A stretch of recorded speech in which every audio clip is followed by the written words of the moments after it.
पुणे कोर्टामध्ये शीतल तेजवानीला हजर करण्यात आलाय। काही वेळापूर्वी पोलीस शीतल तेजवानीला घेऊन पुणे पोलीस आयुक्तालयातून निघाले होते आणि आता पुणे कोर्टामध्ये हजर झालेले आहेत। शीतल तेजवानीला कोर्टात हजर करण्यात आले आणि कुठल्याही क्षणी युक्तिवादाला सुनावणीला सुरुवात होणार आहे। शीतल तेजवानीला कोर्टात हजर करण्यात आलंय।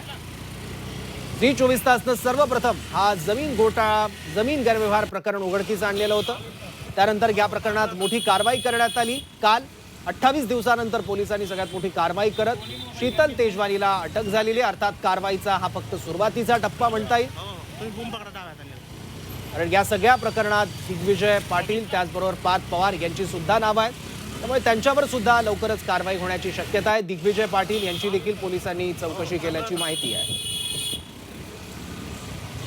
शीतल तेजवानी विरोधात सुरुवातीला खडक पोलीस ठाण्यात गुन्हा दाखल झाला होता।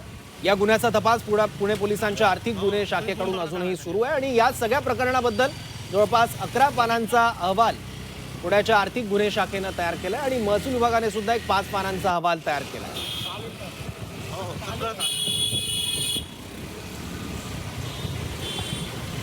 आरोपी शीतल तेजवानीने सरकारची फसवणूक केली आहे, त्यामुळे तेजवानीला जामीन मिळू नये असा युक्तिवाद करा असे निर्देश पुणे जिल्हाधिकाऱ्यांनी पोलिसांना दिले आहेत।